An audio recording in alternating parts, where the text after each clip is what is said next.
Welcome to Connecting the Community podcast. I am your host, Marge Andre. I will be connecting you to people, organizations, and events that create community.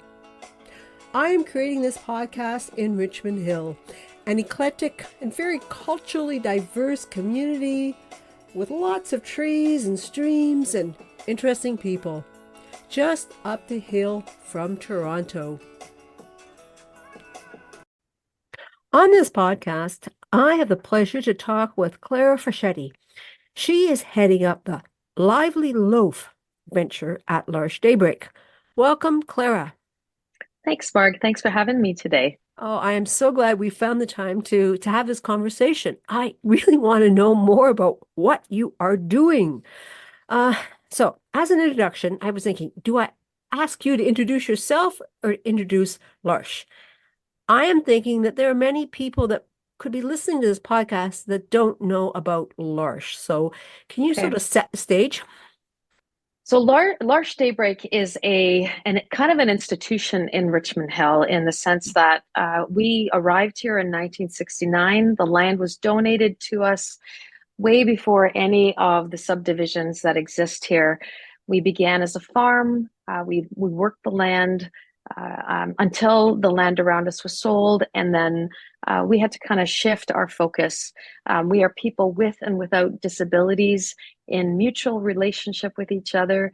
We work and live side by side, and now we have a bunch of new programs, projects that basically bring us together as people with and without disabilities, but also give us a sense of purpose, meaning that helps to really highlight the gifts of people with disability who are often misunderstood and marginalized.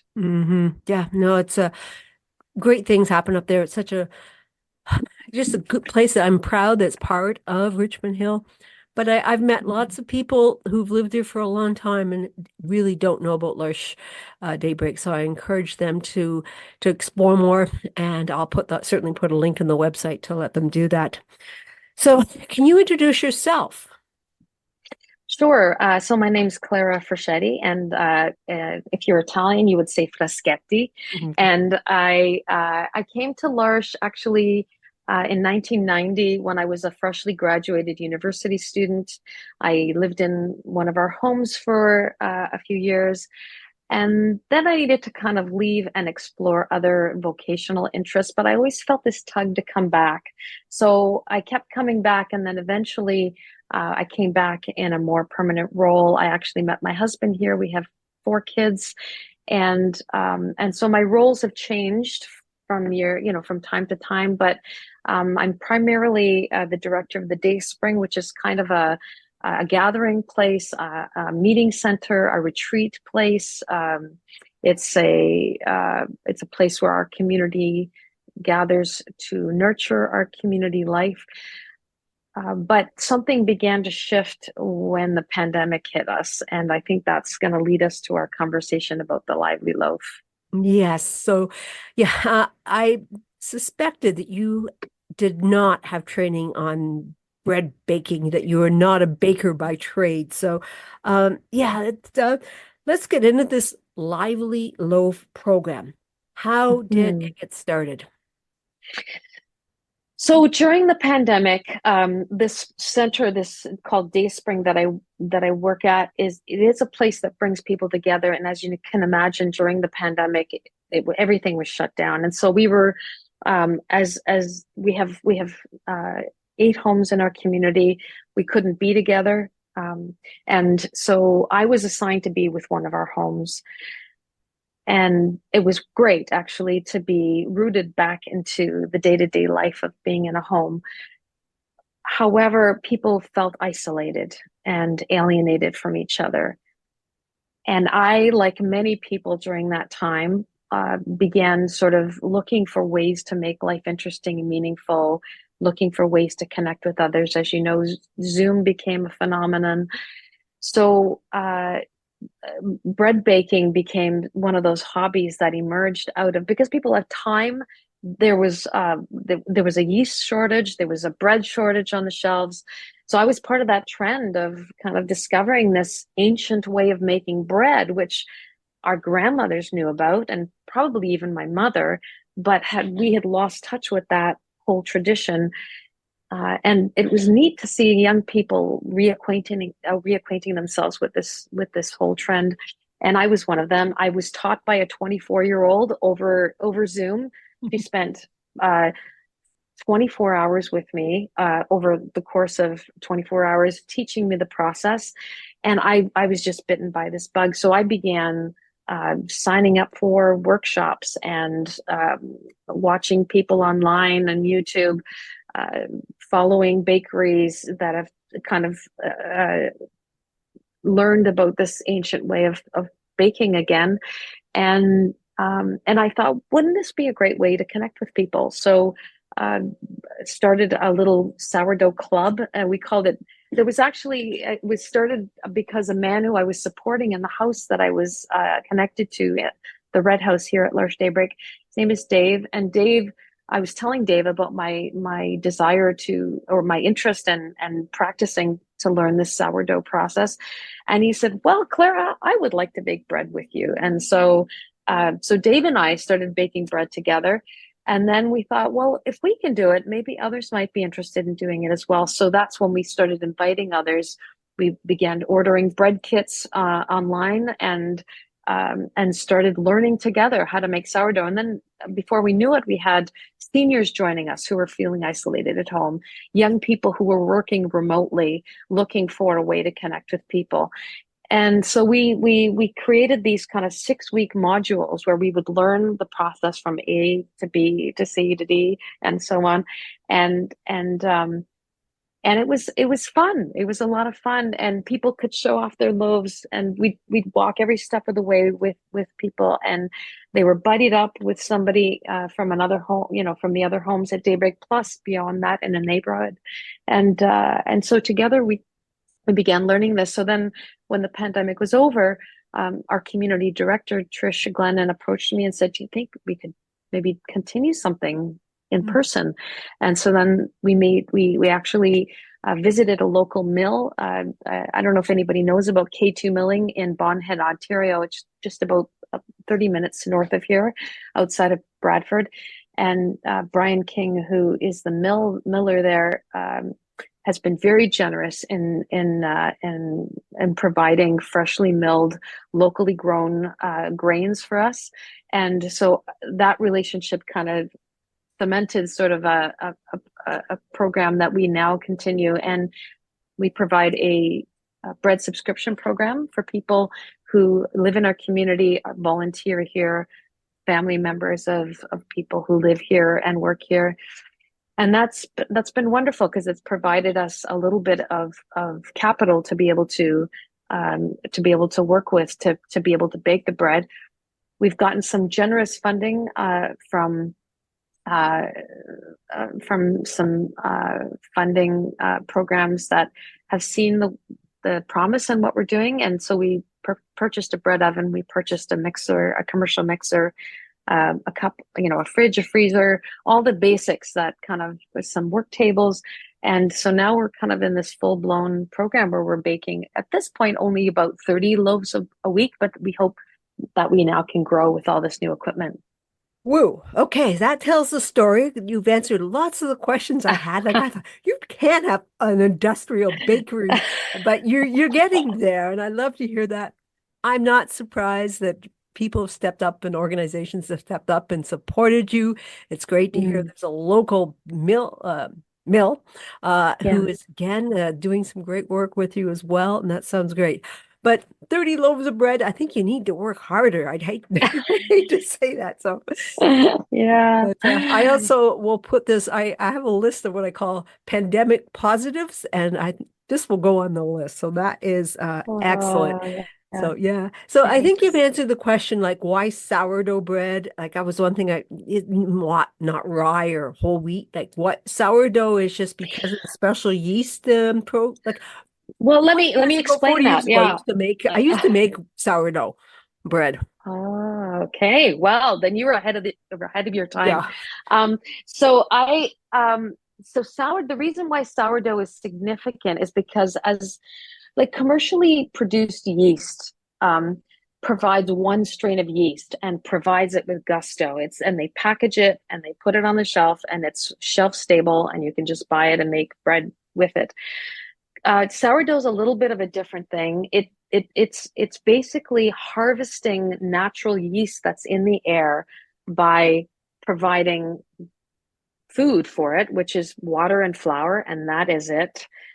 And when you follow a process of feeding this concoction of water and flour, yeast gets attracted to it. Yeast that is just naturally all around us, and that yeast it's a multitude of strains of yeast, and because of that, it actually makes for a healthier mix of of um, of yeast and bacteria that together help to create this bread, which is actually easier to digest because Okay. you've got the multiple strains. It breaks down the gluten in a way that makes our bodies digest it a little bit easier. So um, people who have gluten sensitivities often can tolerate sourdough bread as opposed to commercially produced bread. And just to say that that's all that's in our bread is flour, water, and yeast, and sorry, salt. And the Mm. yeast is just naturally comes from the air. We don't add yeast. We Hmm. just allow it to develop in the bread. It's a bit of a science, like creating a yeast strong enough or a starter. We call this, we give her a name actually. She has the name Rosie. And Rosie was a person, a member of our community who lived here. And Rosie was small but mighty. She was this incredible woman who had actually quite a powerful impact on many of us here at Daybreak. And so it just felt fitting to call our yeast, our starter, our natural starter, to call her Rosie. So we affectionately referred to our starter as Rosie, and yeah, it makes for healthier bread. It provides support to a local grain economy. Hmm. We're connected to the source of our ingredients, which Mm. I really love as well. It's not just something that gets shipped from somewhere Yeah. far beyond.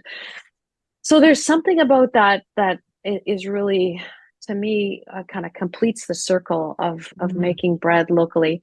And there's a whole movement actually in the UK called the Real Bread Movement, Hmm. and it's really trying to localize the making of bread in communities, because it's such a staple of life that Hmm. to have bread locally baked with local grains, That's yeah, it feels good, and it's kind of, again, as I said, it closes the circle yeah. of food and source of food, right? Okay. Mm-hmm. Very, very. I like to hear that. Thank you for saying that. Mm-hmm. I think you forgot to say that sourdough bread tastes delicious. So It's yeah. it's it's very yummy, and and we've gotten better and better at it. That's Mm. what I love about the practicing piece, is that like we had some, we had some pretty hard UFOs, I would call them. Yeah, I can Footballs imagine. Yeah. at the beginning, but as we get the right equipment, Hmm. the quality of the bread has improved greatly with the right equipment as well, and with Mm. practice. With practice. So Okay. yeah, so I would say it's pretty close to being an artisan loaf. I would proudly Ooh, be able to call it okay. that. You're Yes, yes. bragging. Okay. Yeah, I am, That's absolutely. good. Okay. So you've talked about you make about 30 loaves. Now, do you get to eat and like how much would you get to eat in that week? Yeah. Right. So we have a bread subscription program, so all of us who eat the bread pay for it. We all Mhm. Yeah. buy our loaves of bread. And I'm going to say that we should be eating bread all the time. I think it's still, we all have to be careful about how Mm. many carbs we ingest. But if we're going to ingest any carbs, these are the ones to ingest. I mean, Okay. they are, Yeah. yeah, they're good ones. They're Yeah, good they ones. are good ones. Okay. Uh no, um, do you eat the crusts for the bread? We fight over them, Okay. actually. That's We call it the heel of the loaf, right? Is that end uh-huh. piece, and because they're the crispiest, and that's a personal taste, though. Okay, yes, no, I'm not surprised. So you do you have like a business plan? Like what do you hope to rise to in bread Mm. terminology? Oh, that's funny. Thank you. Yes, the goal of the Lively Loaf is one to provide a program that gives us a sense of purpose and Yeah, meaning. okay. So, and that we're collaborating. So there are so many little steps to making a decent loaf of bread, and those steps can all be distributed among people of all different abilities. And so when we're working together, because some people have said, well, do the people in your community really make the bread? And I often say this is a collaboration. This is a collaboration. I have a specialty, but there somebody like Lucas who works in our program. Lucas has such an eye for details, and Lucas will remind me and remind us, our team, constantly of what we're missing because he has that capacity to hold detail in a way that I can't. Um, Patrick is a man with Down syndrome who lives in one of our homes. Patrick uh, is incredibly precise when he's weighing the flour. His gift of preciseness makes that step the best it can be, and it's that coming together of all of us working at the place of our gift that makes the bread happen. It's not one person ever who makes the bread. It's all of us together, and we all do a piece of it, and that's what makes it so satisfying in the end of the day. It's that we've all done our best to make it the best it can be, and that's such a there's so much satisfaction that comes out of that. Hmm. Um, I find it much more satisfying to bake bread in the Lively Loaf than I did in my kitchen by myself, Yeah, trying okay. to remember all the pieces of it. When I've got Lucas and Patrick by my side, it just makes it so much more of a fuller experience. Okay, very good. Thank you for describing that. So I'm hoping you really are successful though, and there are some opportunities for me to try this bread. So Should I add to your? I want to finish that question you asked me about the business plan. So we also get a lot of help with that too. So okay. we had assigned to us a student. His name is Noor from the Laurier business program Okay. in Waterloo, and they have something called a capstone program, Hmm. which allows students to do a final project that kind of is in the real world and gives the student a real world experience while helping, Hmm.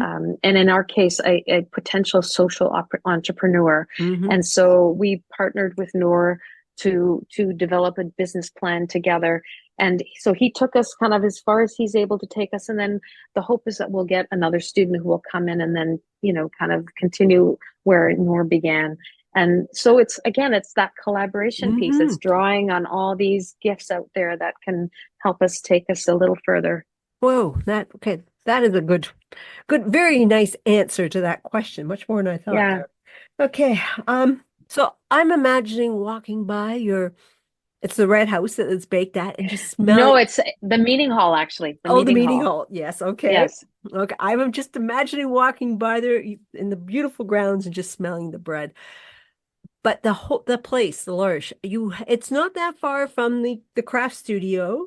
And I want to give a plug for the craft studio because I love that place. The beautiful pottery and candles and paper making, the things that happen. And just again, the not just the end product, but the whole process is absolutely amazing. And then you also have the woodery. The making the sticks is not quite so glamorous, but I like the old barn, but it's Yes. still yeah, I encourage people to go up there.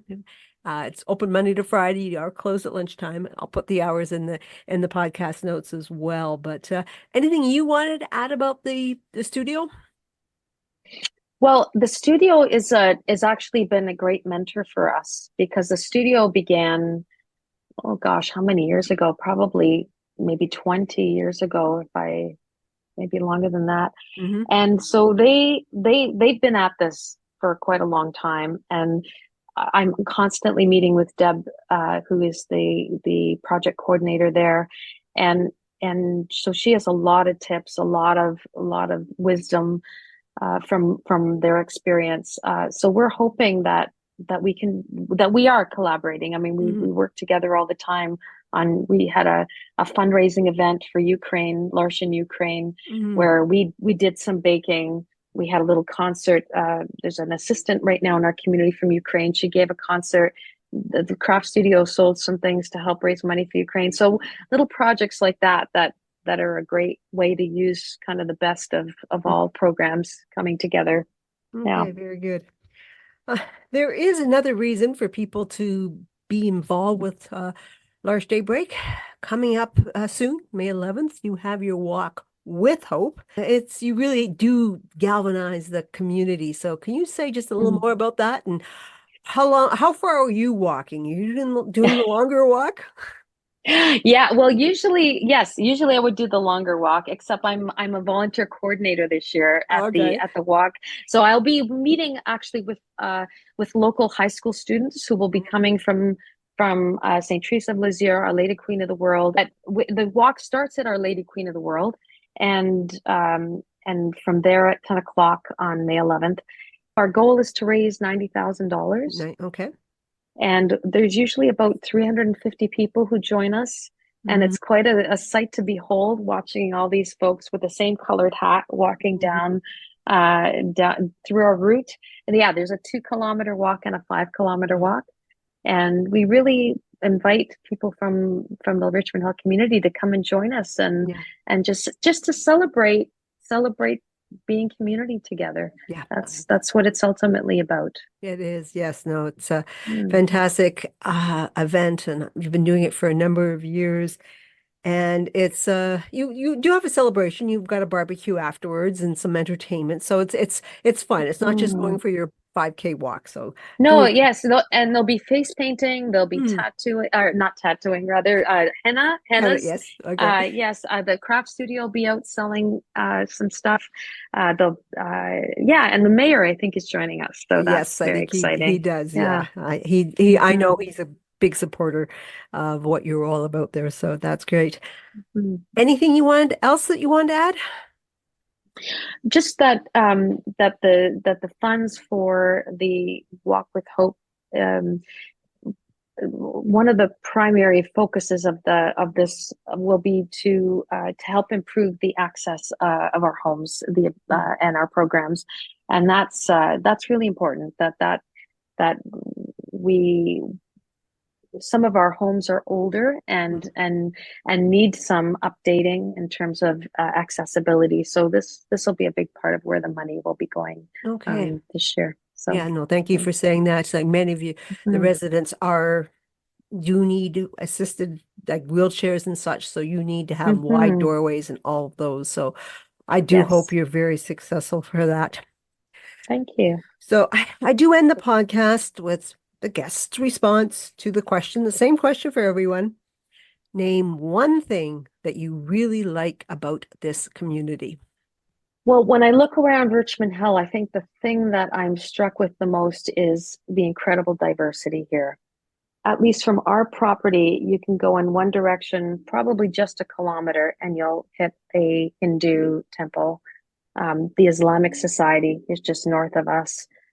You can go to a Persian bulk food store. You can, I mean, I just love just the fact that there is so much diversity right here, representatives from all different parts of the planet that reside right here in Richmond Hill and share their culture, and that just reminds us of how small the world is, and how we are called to find a way to coexist together and to be community together, and that gives me a lot of hope that we're able to do it here right here in Richmond Hill.